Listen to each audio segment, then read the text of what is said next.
Bem, pessoal, estamos aqui com mais um vídeo para nos prepararmos para um novo tema de história a conversar em sala de aula, né? Sala de aula à distância, mas não deixa de ser sala de aula. Vamos falar hoje sobre a ditadura militar, esse período muito marcante da história brasileira e que boa parte das figuras que hoje marcam o cenário nacional do ponto de vista da política nacional começaram sua vida política ou começaram a ter mais expressividade política durante esse período. Então, se você pensar em nomes como Fernando Henrique Cardoso, Jair Bolsonaro, Luiz Inácio Lula da Silva, Ciro Gomes, Michel Temer, todos esses nomes têm, Dilma Rousseff, têm relação com esse período, né? Sejam eles de direita, de centro ou de esquerda, essas figuras que hoje são os grandes expoentes da vida político-partidária nacional, têm, né, uma relação muito forte com esse período. Tá? Então vamos tentar conhecer um pouco mais dessa fase da história brasileira e para isso eu vou dividir aqui um PowerPoint com vocês para a gente ir conversando, né, aos poucos, porque é um período longo, né, são um pouco mais de 20 anos de história nacional, então é importante ter bastante atenção, tentar conhecer os aspectos mais importantes, a questão da arte, a questão dos atos institucionais, os 5 presidentes, né, o que acontece nos anos 70, então realmente é um período com muitas nuances que precisam ser observadas com atenção. Houve muita tortura praticada no Brasil nesse período, então é importante ter muita atenção ao que foi o regime militar brasileiro, que vai de 1964 a 1985. Então, sem mais delongas, vamos a ele.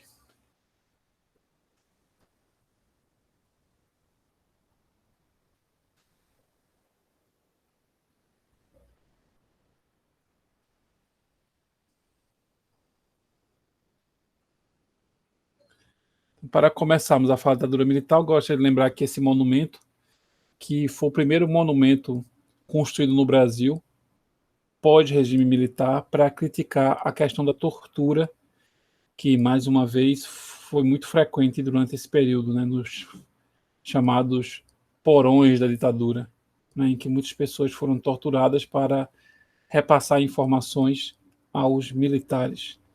E aqui esse monumento se chama Tortura Nunca Mais, fica na cidade do Recife, às margens do rio Capibaribe, mais ou menos em frente, para não dizer propriamente em frente, à Assembleia Legislativa.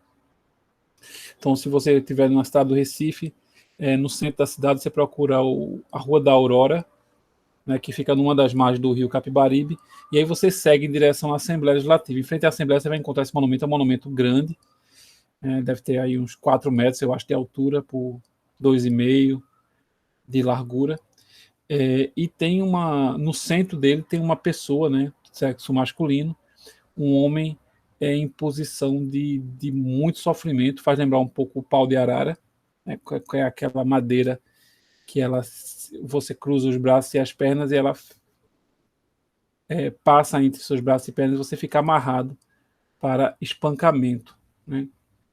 Você vê que na escultura a peça ela tenta proteger as partes mais sensíveis do corpo humano, né, a genitália, a parte do abdômen, né? Então é como se ele estivesse realmente passando por um momento de tortura, né, tentando esquivar a cabeça, né, das pancadas. Então esse é o monumento Tortura Nunca Mais, que lembra, né, uma fase difícil da vida nacional em que muitos brasileiros foram submetidos a sessões de tortura, tanto homens quanto mulheres. Antes de começar o regime militar, nós tínhamos como presidente o João Goulart, né? João Goulart, ele, na verdade, era vice de Jânio Quadros. Jânio Quadros renuncia e João Goulart assume o governo com uma certa dificuldade, porque, na verdade, quando o Jânio assume, João Goulart sequer estava no Brasil, ele estava numa missão diplomática na China, e aí leva um tempo para ele poder assumir, havia uma resistência a João Goulart assumir o governo, mesmo ele sendo o sucessor legítimo, uma vez que Jânio Quadros tinha renunciado, mas como o João Goulart tinha uma certa aproximação, né, com algumas correntes de esquerda mais fortes, mais de vanguarda, embora isso não seja de todo verdade, né? Na verdade, o João Goulart ele era muito mais ligado ao movimento trabalhista, ele herda essa tradição varguista do contato com o operário, das lutas trabalhistas, das melhorias das condições dos operários, né? E aí por isso faz parecer que ele tem alguma ligação com o comunismo, que não é verdade, né? No máximo ele se permitia um diálogo com essas correntes de esquerda.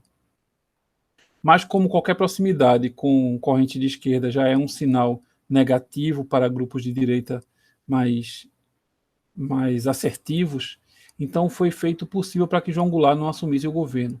Contudo, João Goulart contou com o apoio do seu cunhado, Leonel Brizola, com grupos no Nordeste, como Miguel Arraes, Ligas Camponesas, e ele acaba conseguindo assumir como presidente da República. Contudo, inicialmente, para não ser uma vitória plena, ele assume num regime parlamentarista.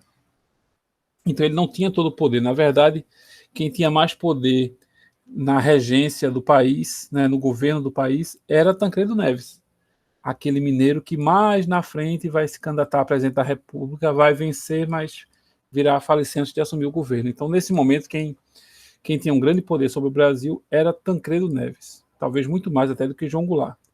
Mas João Goulart assume num regime parlamentarista, tendo Tancredo Neves como primeiro-ministro, mas logo depois é feito um plebiscito para a população decidir que governo a população queria que regesse o país. E aí a população resolve voltar ao regime presidencialista, então Tancredo Neves, né, entrega o governo federal à União de volta às mãos do presidente, que é o João Goulart.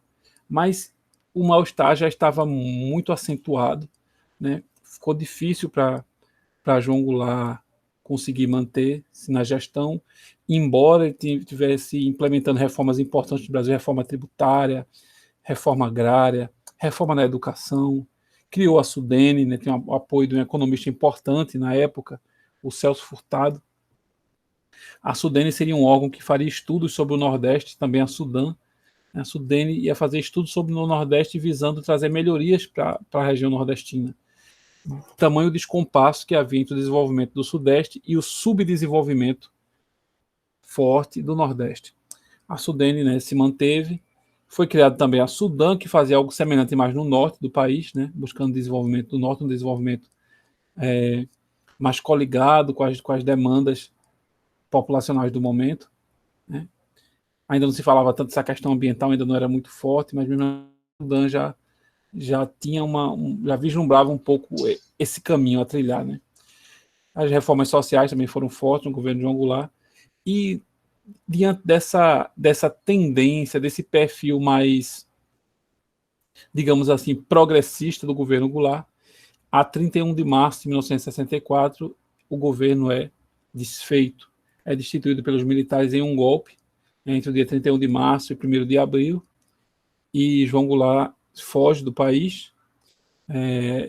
Leonel Brizola, que era na época governador do Rio Grande do Sul, até pensa em entrar em guerra contra os militares, mas acaba sendo convencido do contrário, e nós entramos aí num regime militar em que o Brasil será governado por 5 presidentes oriundos das Forças Armadas. O primeiro deles será o presidente Castelo Branco, né, o Marechal Castelo Branco. Contudo, o Castelo Branco diz que, como aconteceu com Vargas também da primeira vez, diz que vai assumir o governo por pouco tempo, vai colocar a vida nacional em ordem, vai dirimir os conflitos e vai retomar o processo presidencialista natural, né, com eleições diretas e tudo mais.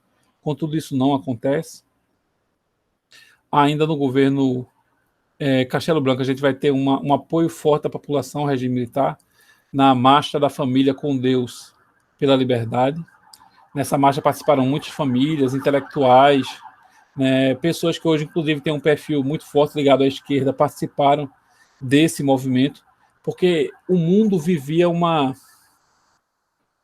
conflito acirrado, embora fosse chamado de Guerra Fria, né, entre os países de direita, os países mais ligados ao capitalismo, os Estados Unidos, e os países de esquerda, num regime mais ligado à União Soviética. Então, União Soviética. E esse conflito ele chega no Brasil, né?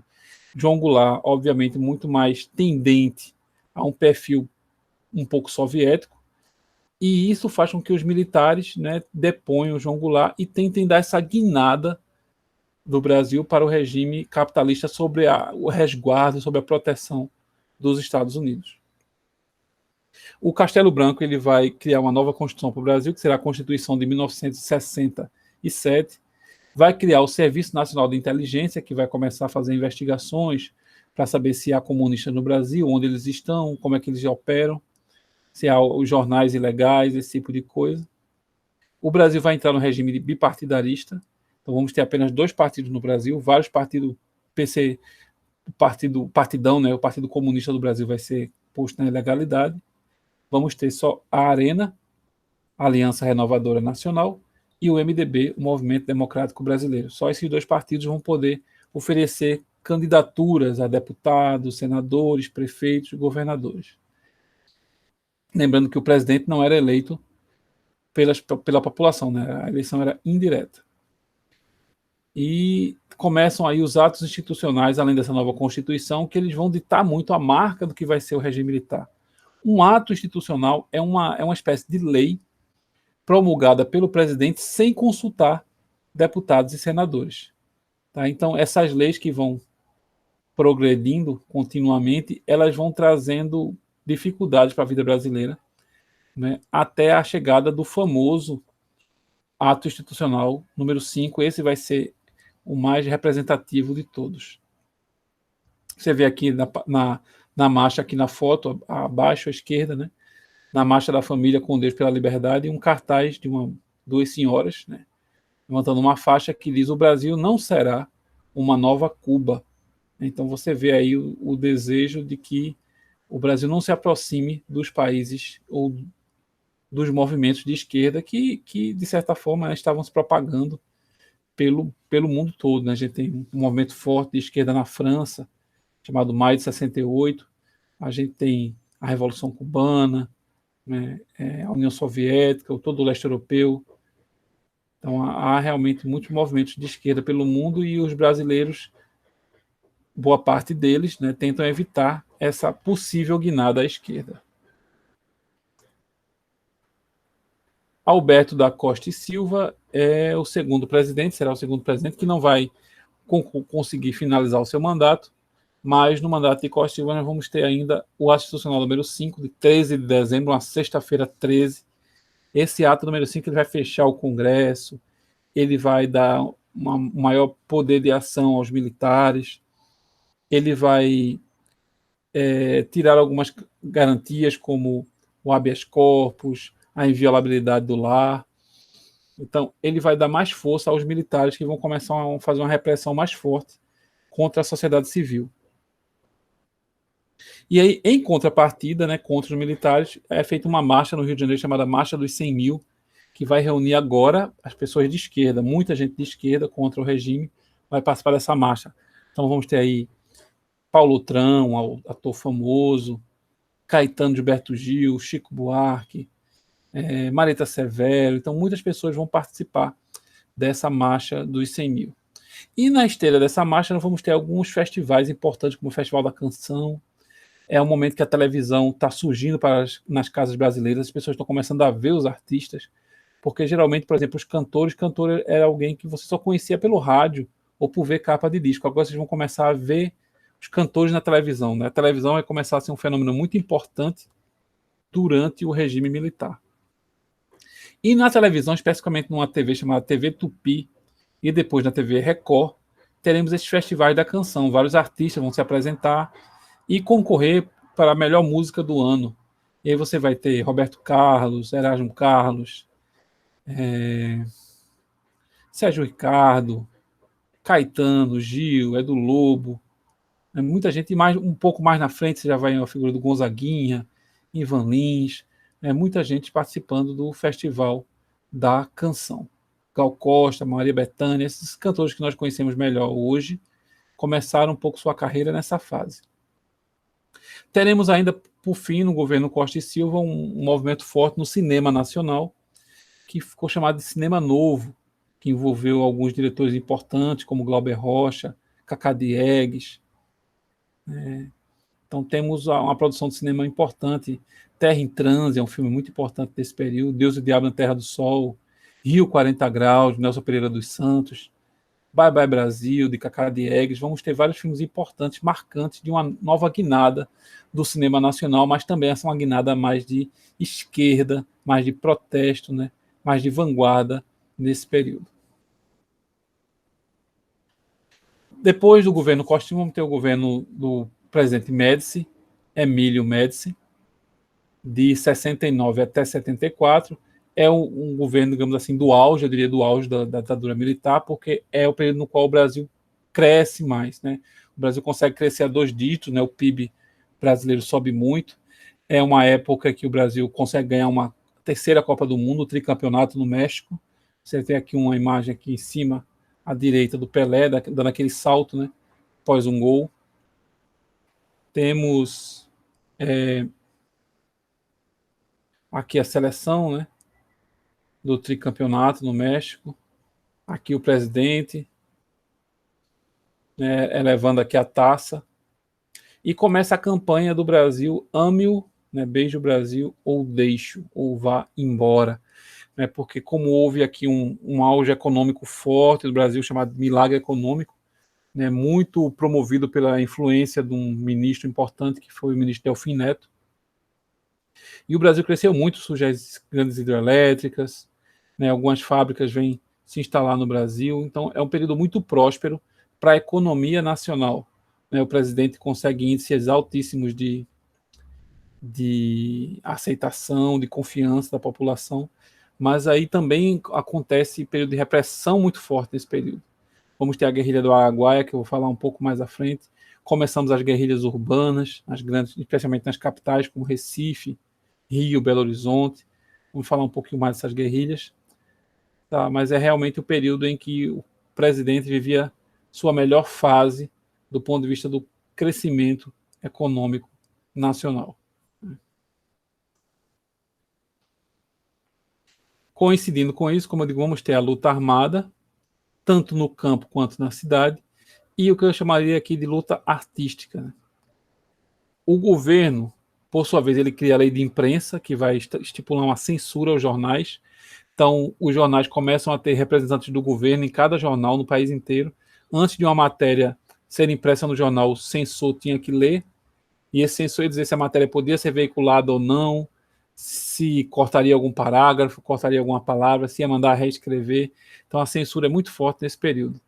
É criado o DOPS, o Departamento da Ordem Política e Social, né, que é muito ligado às Forças Armadas, que fazia investigações, e o DOI-CODE, o Departamento de Operação de Informação, e o Centro de Operações e Defesa Interna, né, o DOI-CODE também sediado em São Paulo, um órgão importante dos militares de investigação e contra-revolucionário. Nós já falamos aqui da passeata dos 100 mil, surge algumas algumas guerrilhas urbanas, como a ALN, Ação Libertadora Nacional, ligada a um ex-deputado, Carlos Marighella, que foi colocado na ilegalidade, porque ele era do Partido Comunista, perde o mandato de deputado e ele começa a fazer essa guerrilha urbana. Ele escreveu, inclusive, um manual do guerrilheiro urbano. E ele é um dos mentores da ideia de sequestrar embaixadores estrangeiros que vivessem no Brasil em troca da liberdade de alguns presos políticos. Isso é feito algumas vezes durante a ditadura. É sequestrado o embaixador dos Estados Unidos, embaixador da Alemanha, embaixador do Japão. Há também a Vanguarda Popular Revolucionária, o chamado VPR, né, ligado a Carlos Lamarca. Esse já é um grupo de atuação no mundo rural, né, um destacamento militar que vai lutar contra a ditadura, mas vai ser debelado na Bahia. E o MR8, o Movimento 8 de Outubro, também é outro grupo de guerrilha urbana que ficou conhecido desse período. A guerrilha urbana ela é um braço da esquerda ou desses movimentos de oposição que eram contra o regime militar. Inicialmente havia uma oposição ao regime militar, uma oposição pública, né? Aquela oposição que você faz em jornal, passeata, revista, mas como o regime foi ficando muito opressivo, não deixando espaço para críticas e oposições, parte da oposição acabou pegando em armas e se opondo ao regime por via da força, né, através desses fenômenos que eu falei de assaltos a bancos, sequestro de embaixadores e etc.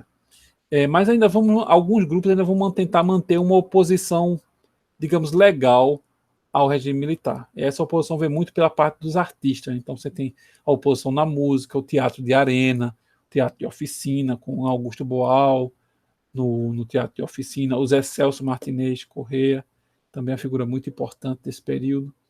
O cinema novo vai fazer a crítica que nós já começamos, e o tropicalismo, que é um movimento que ele é das artes visuais, da música, de vários campos da arte, que é um movimento que ele busca não só se opor ao regime militar do ponto de vista político, mas também do ponto de vista estético, dos costumes.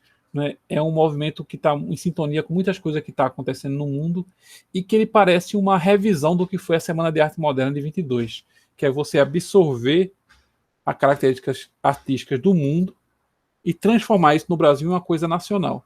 Então eles recebem influência, por exemplo, dos Beatles, mas tentam transformar os Beatles numa linguagem nacional, misturar, digamos assim, Beatles e berimbau, né? Beatles com Luiz Gonzaga.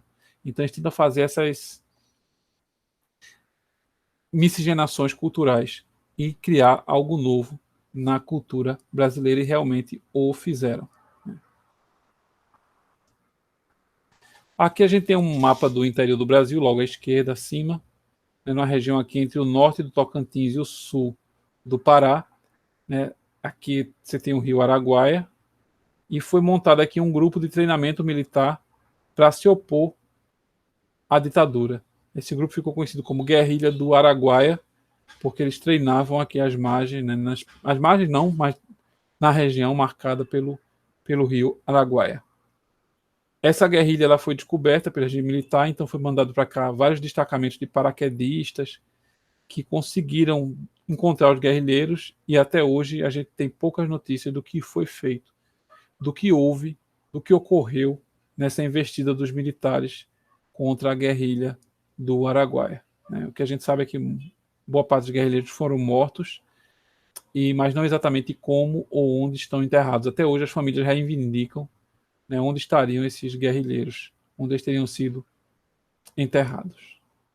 E esse é um processo, uma tentativa de refazer no Brasil o que aconteceu em Cuba. Né? Mas dessa vez não obteve o mesmo sucesso que na ilha caribenha. Né? Depois do governo Médici, começamos o governo Geisel, e é um governo já agora de uma certa abertura política.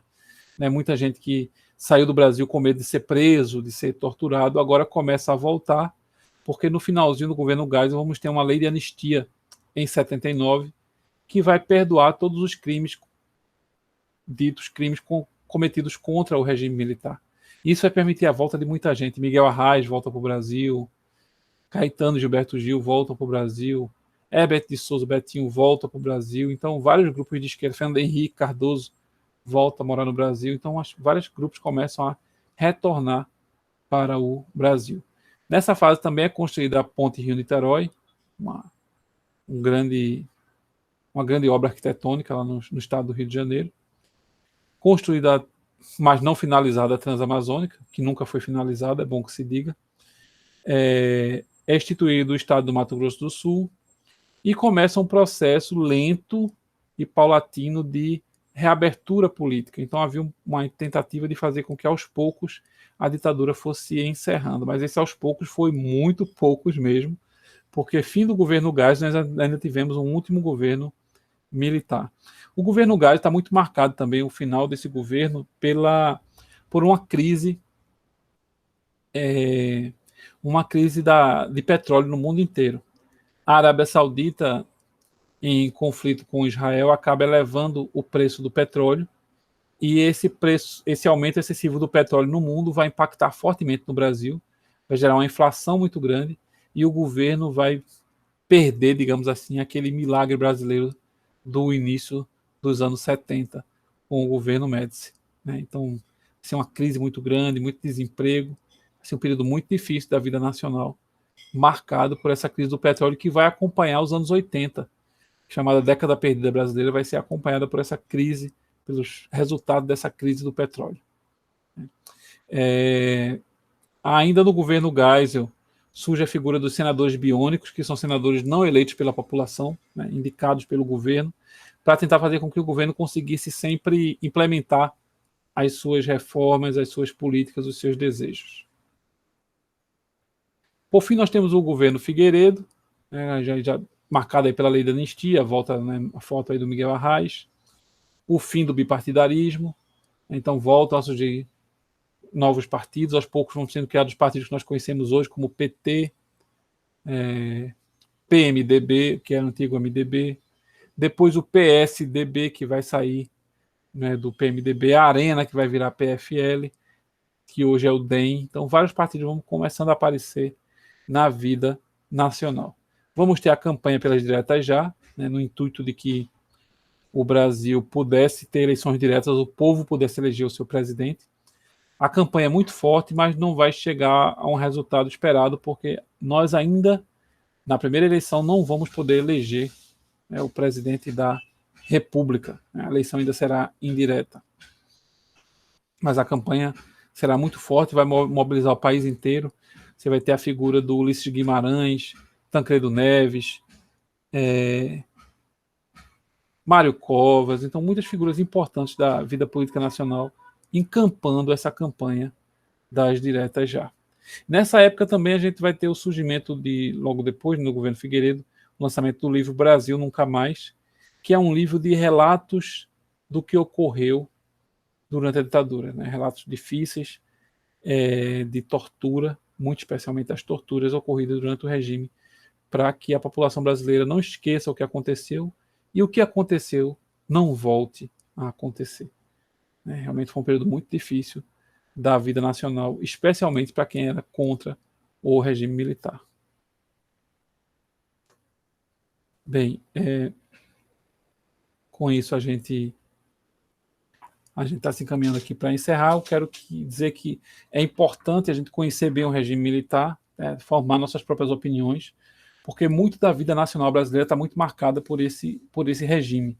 Então, se nós teremos, por exemplo, ano que vem um debate para novas eleições presidenciais e, novamente, com certeza, o tema da ditadura militar virá à tona. Então, é importante conhecer, estudar e formular uma opinião sobre esse regime, tentando observar quem hoje é contra, quem hoje é a favor, e a razão muitas vezes não está em um único grupo. Então é importante estudar todas as nuances desse período e formular cada um, né, sua opinião sobre ele, em especial com base nos fatos e numa investigação mais rigorosa, não ficarmos só na questão do achismo, como às vezes é muito comum no debate político brasileiro.